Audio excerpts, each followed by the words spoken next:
y seleccionaríamos el diafragma que nosotros queríamos. Fácil, la verdad es que no era. Es para dedos pequeños, hay que decirlo, ¿eh?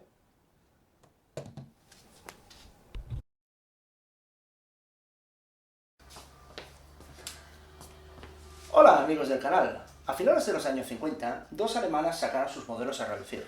Eran la Besamatic y la Contaflex. Vamos a ver cómo vestían.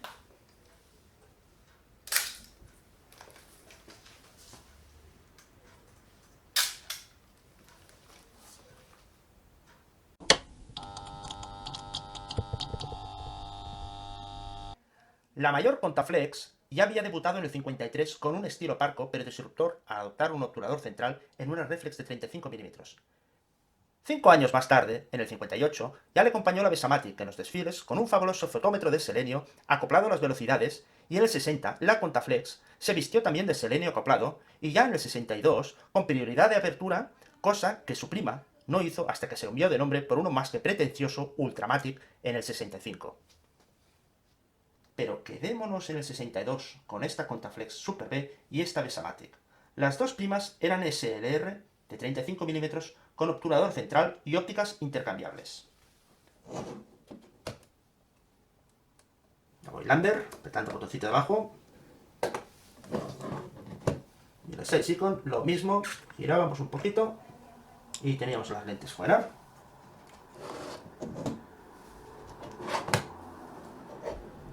Para montar las ópticas había que hacer coincidir otra vez el puntito rojo con el puntito rojo de la cámara y girar un poco. Exactamente lo mismo con la Seisicon.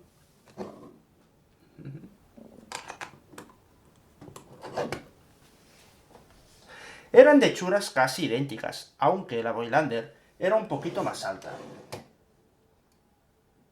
Si las miramos por abajo, ocupan prácticamente lo mismo. Aún así, de lateral, pues sí que se nota que la Voigtlander, pues casi un centímetro más. Las dos tenían un fotómetro de selenio en el frontal del pentaprisma, acoplado a las velocidades. En el caso de la Contaflex, era con un automatismo dando prioridad a la velocidad, que se indicaba tanto en el visor como en la parte superior de la cámara. Así sabríamos a qué diafragma estábamos disparando. En el caso de quererlo usar de manera manual, pulsaríamos este botoncito y seleccionaríamos el diafragma que nosotros queríamos. Fácil, la verdad es que no era. Es para dedos pequeños, hay que decirlo, ¿eh? En el caso de la Besamatic, seleccionábamos una velocidad y con una rueda concéntrica al rebobinador hacíamos coincidir la aguja del fotómetro, que bajaba cuanto más luz recibía, y con un palito con una redonda. Entonces teníamos la F correcta para esta exposición. Esta rueda llevaba marcada unos números que coincidían con la numeración de los filtros Neutral Density de Voigtlander, que al ponerlo, claro, delante de la óptica, pues lo que era el fotómetro no los detectaba, con lo cual había que indicarle a la cámara qué número era. Un detalle interesante es que en la Voigtlander, cuando cambiábamos el F, teníamos la profundidad de campo que iba variando con estas líneas rojas. Mientras que esto, en la Seisicon, no existía. Teníamos que basarnos por los típicos números que estaban grabados en el objetivo.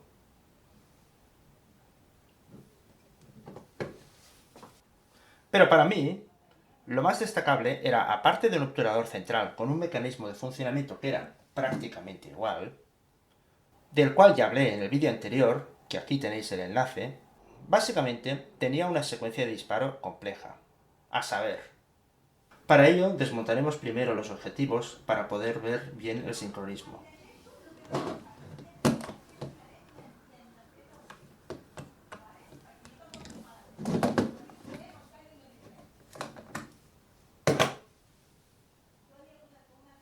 Bien.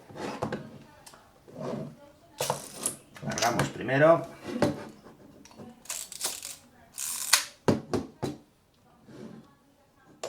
La Voigtlander se ve bastante bien.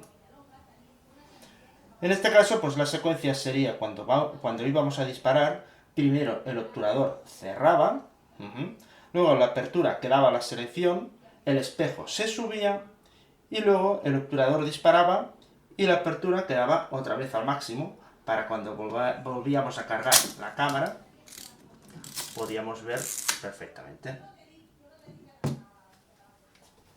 Pues bueno, como decía, lo más destacable es que siendo ópticas intercambiables, con monturas diferentes, claro, en la Contaflex solo intercambiábamos la lente frontal, y el obturador y el diafragma quedaban en el centro óptico uno delante del otro.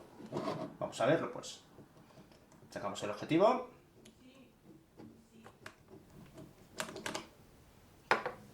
Vemos aquí que nos queda la parte trasera del objetivo, porque lo que realmente cambiamos es la parte frontal, y dentro nos queda el obturador y el diafragma.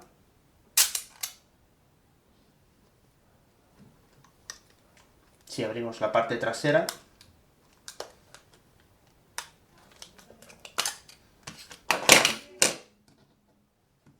lo podemos ver. Mientras que en la pequeña Besamatic, la montura de tipo DKL, que no era compatible con las otras Voigtlander, lo que hacíamos era cambiar absolutamente toda la óptica. Y lo que nos quedaba era un obturador trasero, y dentro de la óptica quedaba el diafragma. A mi modo de ver, creo que la Zeiss ganaba al tener juntos diafragma y obturador, aunque el diseño de lentes tenía que ser calculado específicamente para esta característica, ya que al tener una parte de la óptica integrada en la misma cámara, tenían que ir calculando justamente cada lente frontal para todo el rango de focales. De las ópticas de la Zeiss Ikon ya hablamos en el otro vídeo. Ahora bien, de la Voigtlander podemos decir que vestía con ópticas de distintos tipos, desde 35, 40, 50, 90, 100, 135, 200 y 350, e incluso había un zoom de 36-82. Aparte, se le podían acoplar los objetivos de la Vitessa T que eran compatibles. Había un 35, un 50, un 100 y un 135. En este caso, pues tenemos estas funditas, y tendríamos un 35, tenemos un Scoparex, un 35 3.4, y en el otro estuche, evidentemente con esto tan largo, tiene que ser un Telen, un 135 4, un Super Dinarex. De serie venía con el Color Scoparex 52.8. Detalles que las diferencian. El arrastre de película. El arrastre de película es mucho más corto. Fijémonos aquí en la Zeiss Ikon.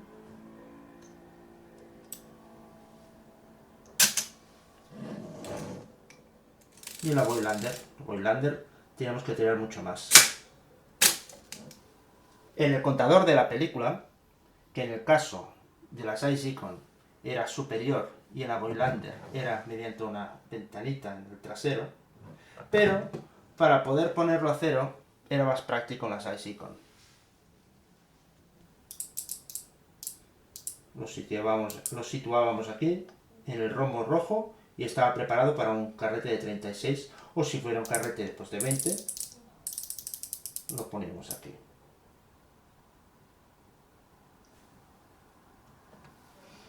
Mientras que en el caso de la Voigtlander, para ponerlo a cero, habría que abrir la tapa trasera y había que empezar a girar el arrastre de la película hasta ponerlo, en el caso del 36, buscar el rombo. O sea, realmente era bastante lento. Por suerte, como era una cuenta atrás, como prácticamente siempre quedaba al final a cero, pues volver a buscarlo no era tan difícil, pero aún así era pesado. Ya estamos a cero. Y aquí tenemos el rombo.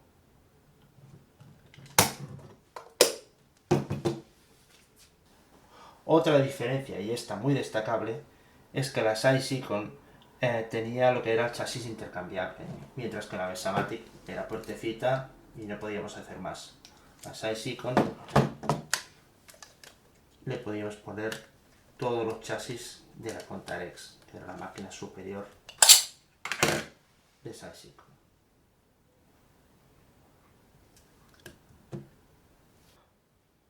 Otro detalle es que la Contaflex tiene zapata de flash, que aunque no activa, pero sí que la tiene encima del pentaprisma.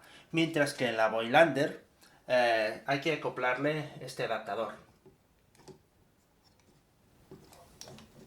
Carambita, qué fuerte que va. Vamos a ver. Pim pam. Porque de serie venía sin él. Y ya puestos, si nos vamos a ver lo que son los visores, en el caso de la Contaflex se le puede acoplar lo que son lentes para dioptrías, mientras que en el caso de la Besamatic no se puede. Como hemos visto, en la Contaflex los contactos de flash están encima del pentaprisma, mientras que en el caso de la Voigtlander está en el lateral de la cámara. Las dos tienen la posición para trabajar con flash electrónico o flash de bombilla. Mediante la palanquita podemos poner X o M en el lateral del Voigtlander y abajo en la Saisicon. Esta Voigtlander además viene con unas lentes para aproximación.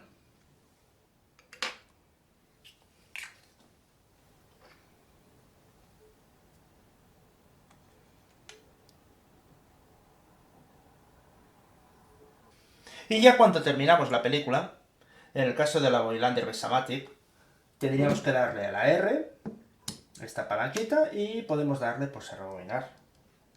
En el caso de la Saisicon es un poquito más difícil. Vamos detrás y una de las trampillas la ponemos en R y ya podemos empezar a rebobinar. Levantamos, a ver, aquí, y ya lo tendríamos. El recordatorio de tipo de película estaba en la Besamatic en la leva de arrastre, mientras que en la Saisicon Contaflex estaría en la ruedecita para rebobinar la película. Las dos tienen un sistema para cambiar el asa de la película y ninguno de los dos es práctico. Al igual que la Saisicon con el cambio de diafragma, es para gente con dedos muy pequeños. En el caso de la Voigtlander había que tirar para atrás esta pestañita y con cuidado ir a ver si podemos cambiar el ISO de la película.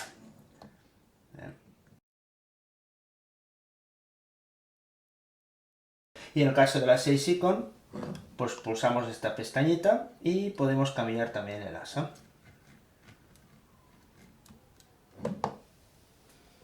Parece ser que la prima pequeña, la Voigtlander Besamatic, tuvo más fama. De hecho, se vendieron hasta 300.000 unidades. Mientras que en el caso de la Saisicon se vendieron 135.000. Son muchas unidades para aquella época. Aún así, creo que la reputación de las lentes Zeiss, de la Contaflex, están más que contrastadas.